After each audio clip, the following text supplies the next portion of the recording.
Well, today we have a very unique honor of talking to someone that, well, I've interviewed her father on several occasions, but now it's her turn, and that's Danielle D'Souza with her new book called Why God?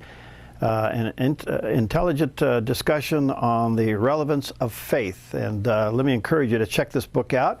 Her dad did write the foreword on that, and it's put out by Regal, and I think you ought to check it out at the Christian bookstores or certainly Barnes & Noble or Amazon.com.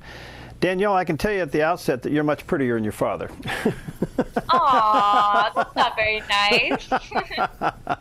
Nice to have you with us. How are you doing today? Great, thank you for having me. Well, fascinating books. Not often that college students would take on the subject of apologetics as forcefully as you have. Why did you do this? I'm actually in high school. I'm just finishing high school. Right.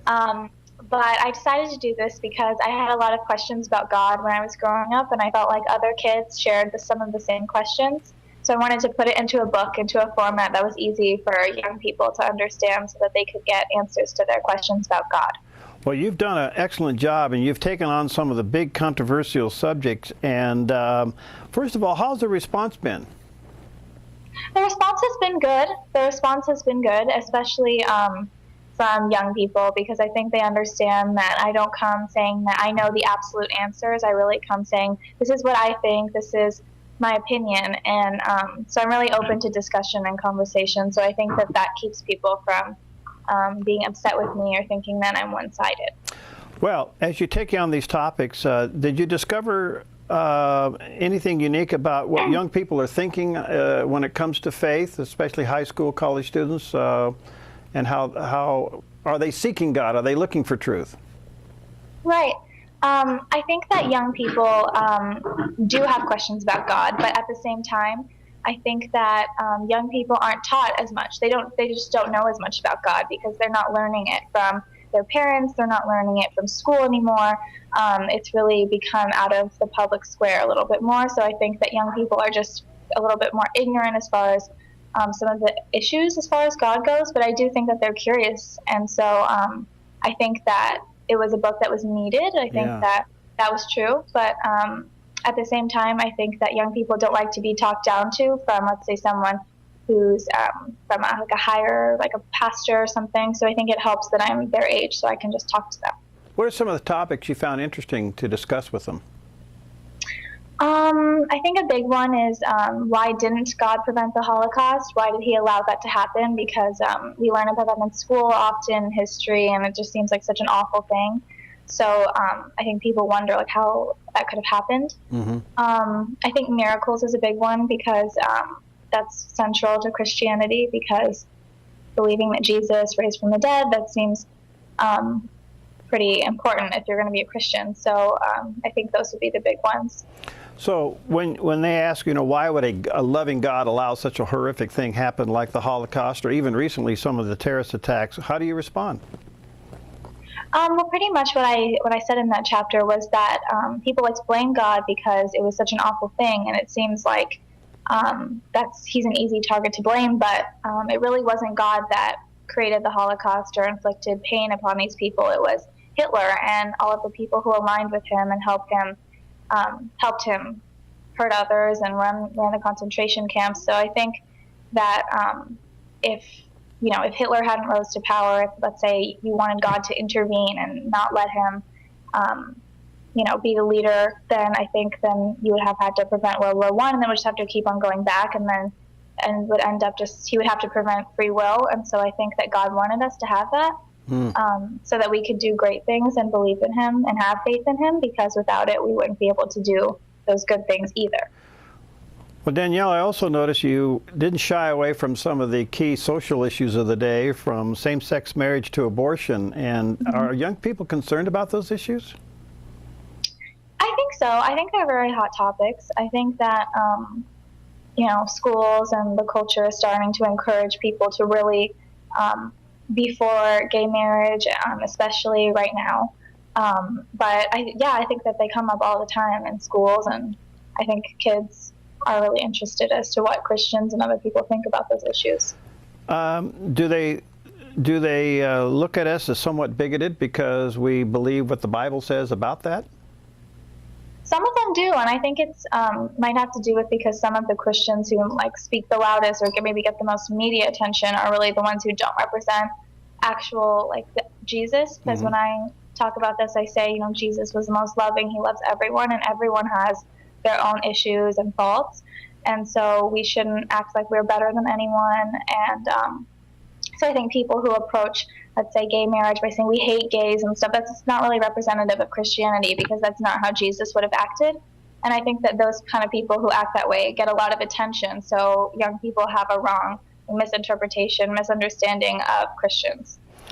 How do young people, as you worked on this book, refer to eternity and life after death? Yeah, I talk about how do we know that there's life after death? How do we know that we have souls? And in that one, I kind of mostly draw on life after death experiences, because those have been really prevalent. A lot of people don't give those very much attention, even though there are so many of them. And I also talk about a little bit of brain science, but not really my thing. But yeah. Yeah. Well, the other thing is that's very controversial is that we Christians, obviously, we certainly explain a loving God and eternal life, but we also claim that the only way to heaven is through Christ, and that would seemingly put a lot of religions out. How do you explain that?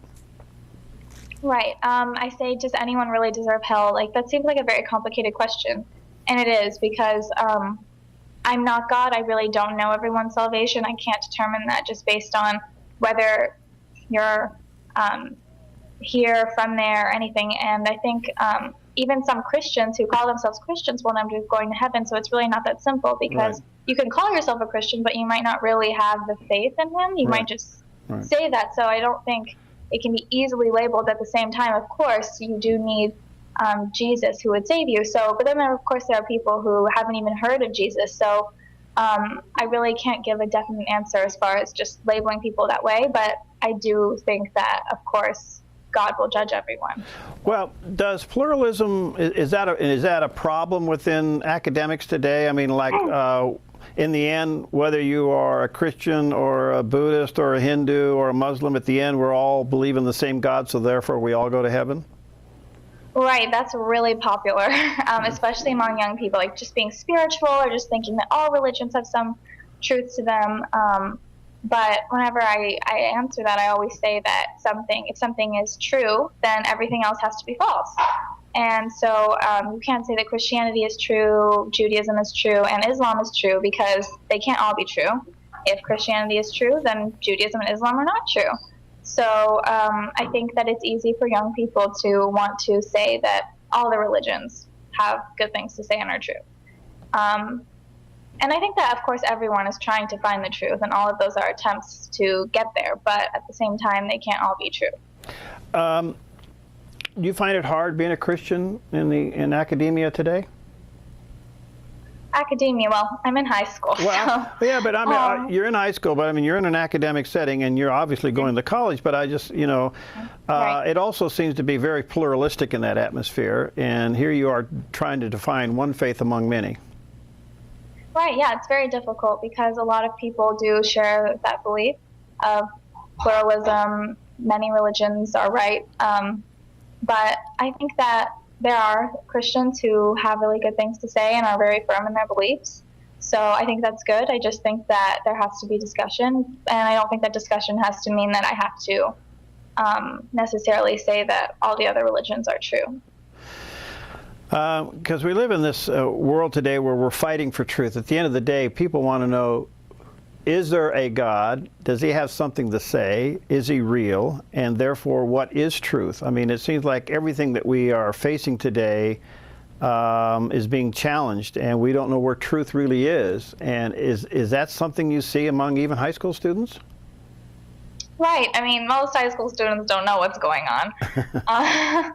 But yeah, I think that most people, just as humans, we genuinely want to know the truth. And sometimes we might not like it. We might not want to accept it. And other times we just might want to believe in something that seems like it's easier. But I think that everybody as humans has this desire to have some sort of a purpose, thinking that there is something bigger. Wow. Well, not many high school students get a book published. So this is a huge accomplishment, and it's called Why God?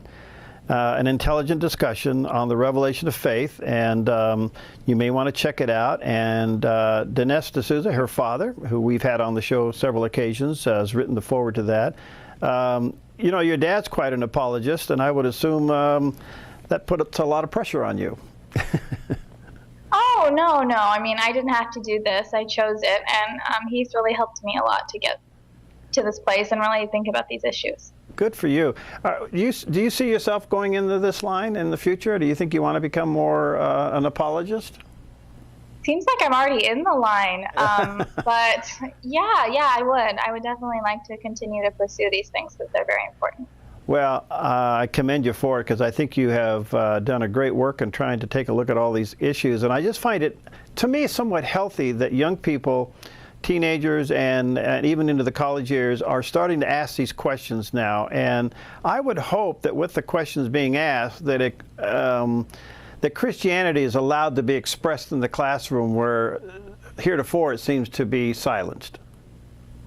Right. People are really trying to push Christianity out of schools, out of just the public square. And so I think that Christians have to fight to even stay as an equal party with other religions and other views being expressed. Wow, wonderful. Danielle, thank you for your time. And again, congratulations on the book. Are you writing a sequel? Oh, well, I don't know about a sequel. I'm still just trying to get this book out there and focus on that. But maybe in the future, another one. Well, good for you. Again, it's put out by Regal Books. You may want to check it out, regalbooks.com. Check it out at Evangel or Christian Discount Books there in Jacksonville, or online at Amazon, or check it out at Barnes & Noble. I think you'll find it to be refreshing and well researched. And again, congratulations and thank you for being with us today. Thank you very much for having me.